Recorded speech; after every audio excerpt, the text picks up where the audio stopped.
Welcome back, folks. Rudy, Alpha Investments. A little behind. Today we're going to talk about old Magic cards. Let you all sit back, relax, eat that ramen noodle soup, eat those nice frozen TV dinners. And this is from February 2021, so I apologize. This is a 2-month-old collection deal. Still doing inventory and everything for the end of the month here. And it is the end of March. Still doing inventory. Finally got this inventoried, and before I get it all locked up and sent off to the Rudy Vault and remove some sleeves and the Rudy God book, all that crap, wanted to at least film and do a little, go through this with you guys.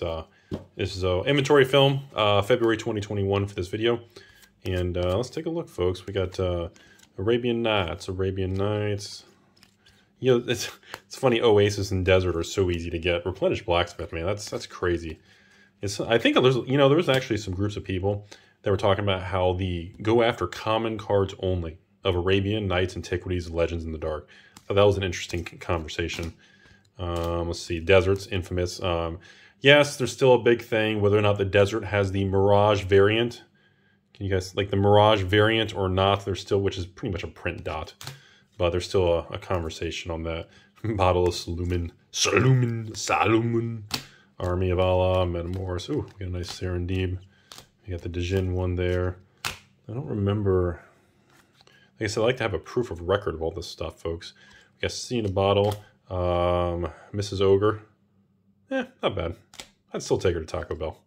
Sinbad, Rudy the Ape. You know, there's actually a guy who collects Curd Apes, man. He is obsessed with Curd Apes. Like, I saw a dude, like, somebody contacted me, had a picture of like 1,000 Curd Apes, man. That was nuts. Camel. Gender Saddlebags. I don't know why. I always think saddlebags. I think of Jim Carrey, Ace Ventura from the 90s. Nobody's probably going to get that reference, but whatever. Let's see here. Fish liver, sandals. The old coin flip cards, huh? The old, that's some creepy, like, watercolory artwork, isn't it? All right, what were these? Just Flying Men. The Merchant Ship. There's a great piece of art on that thing. I always felt that Merchant Ship artwork was way underappreciated. Bird Maiden, Ogre, Dan. Okay. I believe some of these are non.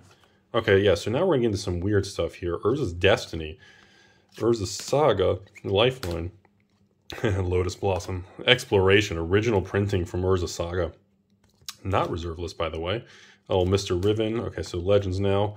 Uncommon Legends. Winds of Change, that's a cool card nowadays. The Tomb, Horn, Heaven's Gate, Uncommon? Great. I love that artwork on the Horseman. Caverns of Despair. I knew a guy who was obsessed with trying to make some really good, trying to always make a tier 1 deck with that card. I always thought that was a weird one. Rubina Soulsinger, beautiful woman there. Arena of the Ancients. How Rudy looks in the middle of the night. How I wish I looked in the middle of the night. Nebuchadnezzar. I always think, every time I hit Nebuchadnezzar, I always think The Matrix. Maggot. Frost Giant. You know, believe it or not, Frost Giant is another one of those weird cards. There's a like cult following for that card, man. It's flipping crazy, man. Amulet, another one of these kind of like the different legend rares we talk about all the time. Those obscure Legends reserve list rares. That's one of them. Soul Kana, the Swamp King, great card. Is that the one with the number of swamps or each game? Yeah, each time. No, Black Spell, not swamps. Again, Teleria, the uncommon cards with the old Quay and. Let's see here. So now we're still back to Legends. I can't think this was all Arabian Nights. Jeez, man. 2 months later, man. Crazy. Chromium.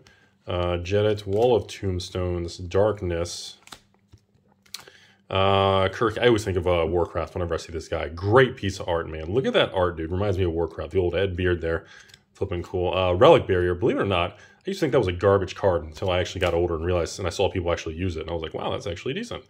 Kismet, one of my favorite pieces of Magic art. I don't know what it is about that. It does it for me. Lord Man, Falling Star, one of the only other actual flipping the card dexterity cards. Killer Bees, Commandant. All right, I thought there was some different stuff. I think I'm mixing up with a different collection. I can't remember now. Remove Enchantments, Reverberation, Infinite Authority, Carrion Ants. So wait a minute, are there multiple Gypsy cards? Or is this the only Gypsy card that became banned because of the word Gypsy? Can anybody comment on that in the comment section? So, when Wizards did the sensitivity, cultural, crazy stuff in 2020, is it all cards with the word Gypsy, or is this particular card? Because that is beautiful artwork, man. Who did that art? Quinn Hoover! Oh, man, legend. Because, dude, that is gorgeous. The horse. Look at that woman's hair. The flipping trees. Dude, that is an epic card, man. I can't remember. I don't know if the word gypsy is what's making it. I always get I don't understand that. I don't understand. Is it the artwork? Is it because, like, the guy is white or the horse is brown? Is it a race thing? Is the gypsy evil? I have no idea what the deal is with that. Who cares? All right, Ramirez. I was never a fan, but that card actually has some value there. Purged, Lady of the Mountain. I just love the art and the name Lady of the Mountain. I thought that was pretty cool. And Unholy is another one of those uncommon, stupid banding cards. Eater of the Dead. Okay, so actually, now we're moving over to the dark. Eater of the Dead. You know, people ask me, I want to just pause and comment this real quick. People ask me all the time, which is a better investment? Which should I collect, Rudy? A set of the dark that's cheaper and more easily able to be attained at a lower price point? Or should I go after like Legends or an Urza set? And my answer is always different. My answer is I always recommend going for the most expensive stuff first, which would be like a Legends or Arabian Nights is first. But on a percentage chance of moving up in value, I feel percentage-wise, the dark has a higher chance of moving up at a better percentage because the card prices are very cheap. Like, it's easy for, like this card, you know, the Cry. If this is a $5, $10 card, it'd be very easy for this card to go from 5 to 10 to like 40 or 50, which would be like a 300-400% rate of return. So a 300-400% rate of return is an incredibly high number. Now you compare that to, do we have an expensive, really high-end Legends card there? I don't remember now. Now you compare that to, is there a tier 1, like a Big Daddy card? Okay, compare that to a Tabernacle in Legends. If a Tabernacle is 2-3 grand, for a Tabernacle to go up 200-400%, it has to go to 10 grand. So which is more likely, this $10 card going to 40, or a Tabernacle going from like 2,000 to 8,000? So on a raw dollar to percentage type of setup, that's why the dark always wins that particular conversation. I hope I said that right. The same thing, it was like when Stone Calendar was like $1, and then it went to 20, 30. That's like a 30x return, technically. And now, even buy list on Stone Calendar is like 10, 20 bucks. At least as the filming of this video. So, I mean, technically, yeah, you know, and again, Eater of the Dead's iconic, and Preacher has always been iconic, Season of the Witch. So, it's kind of a weird conversation. So, anyways, City of Shadows. Again, now we're in Antiquities here. Millstone, kind of these lower tier, but still amazing Antiquity cards. Obelisks, Demons, Haunting Wind. You know, Haunting Wind is still, whatever, it's reserve list, who cares? The Leech, man. Still, again, like a card like this can easily go to $30, $40, if not 50 bucks. Like, that's possible. Even Ivory Tower, that's not on the reserve list, it's an iconic piece. It's museum quality history as the years go by for original printings. Gate to Phyrexia, you guys know I'm biased. Have like 200 copies now. Just one of my, I just love that stupid card. And no one's ever figured out a way to make it a really good, useful card in the game. I just always thought the mechanic and the card was really cool. You know, Factory, same thing. Some of these factory type cards, especially the Winter Factory can go to 1,000. These other original factories can easily be 1, 2, 3, 4, 500 a card. It's goofy. I know it sounds dumb, but it is possible. Suchi, same thing. Everybody loves Suchi. Now there's some other weird stuff over here. Okay, some more tier weird stuff. Lotus Petal. Does this guy have like an animal or a pet? I see some like dog hair or cat hair on the cases in this box. Anyways, Lotus Petal, again, it's fun, but I don't consider it investable. Believe it or not, original Force of Will with Therese Nielsen artwork, because she's banned for whatever, I don't know, her personal, I don't remember. What, she say something? What did she get banned for? Was it Twitter? The internet? Was it a fight? I don't know. Anyways, Force of Will, because it's original, Force of Will is still arguably the best counterspell in the game, next to Mana Drain. Those two are always argued. Lake of the Dead, same thing. These Alliances cards, I'm telling you, I'm extremely bullish on that stuff. I know. Dance of the Dead, Demonic Consultations, they've gone up a lot. You guys like them. A lot of people made a lot of money. Still not a big fan. I know, bash me. Jester, same thing. Lion's Eye, this is something I am a fan. Again, Rudy loves Mirage. You know, this is a card that was terrible for many years. It wasn't always considered good. Coat of Arms. See, now that we get some weird tier 2, tier 3 crap. Coat of Arms of Exodus, cool card. But look at this, like the Bloom. Okay, here's one. Wasn't this one of the ones, Reparations? Is this one of the ones that was banned for sensitivity? Was it? Or this was one that people were talking about it being banned? Who knows? But again, Mirage, you guys know I love Mirage.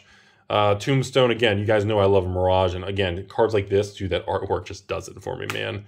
And dude, that's how I sleep at night, folks. So like I said, this little collection had all kinds of really bizarre stuff in it. Great card. Weird resources. Every time I see that card, someone's trying to sell me a batch of them. City of Solitude, Coastals, Black Market, Shifts. These are Weather Lights. Ooh, Peacekeeper.